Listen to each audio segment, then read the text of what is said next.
Hello everyone! Another day, another vlog. So tara guys, samahan niyo ako sa aking mini vlog for today. For today's video, nandito nga pala kami ngayon sa bus at dahil papunta nga ako ngayon dito sa Manila. Dahil mayroon nga akong follow-up sa aking opta. So pasadong alas 12 na nga ito ng tanghali at late na nga ako dahil ang appointment ko nga ay 11 to 12 o'clock ng tanghali. Fast forward nga guys at nandito na nga kami ngayon sa Manila at kami nga ay pauwi na after ilang oras nga namin pag-aantay dahil maraming ang pasyente si Doc. So ito nga guys, pinapakita ko nga sa inyo yung clinic ni Doc dyan nga po sa bandang dulo. At ito naman guys, yung kanilang elevator at pasakay na nga kami pababa. At nasa 11th floor nga kami guys. Tamang video-video lamang tayo dito guys at habang hindi pa nga umakit yung elevator dito sa 11th floor. So pasadong alas 6 na nga kami natapos sa aking check-up dahil napakadaming ang pasyente ni Doc. So ito nga guys at late na rin kaming kumain ng lunch dahil nga maraming pasyente si Doc. So hanggat naantay ko nga yung turn ko kaya kumain muna ako saglit at pauwi na nga kami. At bago nga kami umuwi sa aming bahay, napag-isipan nga namin ng kapatid ko na pumunta kami dito sa Quiapo Church. Dahil napakatagal na nga panahon na hindi pa nga kami nakakapunta dito sa Quiapo Church. Pero ako dati, nakapunta na ako dito. Pero ngayon, pangalawang beses ko palang atang nakapunta dito at kita nyo naman, napakadaming tao dyan.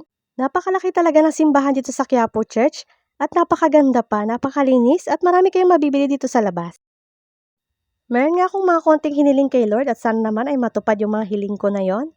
So ito nga, fast forward nga guys at pauwi na nga kami dahil inabot na nga kami ng gabi. Siguro nga ay mga 7:30 na ito ng gabi at paalis na nga kami dito sa Quiapo Church. Dito nga kami sumakay sa e-car ba yung tawag dito? At nagpupuno pa nga si ate ng mga oras na ito at baka nga may sasakay pa. Pero wala na nga sasakay kaya naman ito at bumibiyahe na nga kami pauwi sa aming bahay. Pero hindi pa pala kami uwi sa aming bahay dahil ibababa lang kami sa estasyon kung saan sakayan ng LRT. Doon nga kami bababa ulit sa UN kung saan nga kami nagpunta kanina. So after namin bumaba sa UN, sasakay kami ulit ng LRT papunta sa Buendia. After naman sa Buendia, sasakay naman kami ng bus na BBL papunta sa aming bahay. So ayan, tamang binabaybay namin ang daan at napakasarap nga ng hangin dito. Buti na nga lang guys at hindi kami inabot ng ulan kung hindi napakahirap nga umuwi. Lalo na sa kalagayan ko ngayon, napakahirap na nga umuwi at napakahirap ko nga bumiyahe kapag gabi na. Fast forward nga, ito na nga at nakasakay na kami dito sa LRT at papunta na nga kami sa Buendia kung saan sasakay nga kami ng bus na BBL pauwi sa aming bahay. At buti na nga lang guys at maganda yung resulta ng check-up ko kay Doc ko sa Opta. Hanggang dito na lamang guys at sana nagustuhan yung aking mini vlog for today. Thank you for watching and see you again on my next mini vlog. Follow for more! Bye!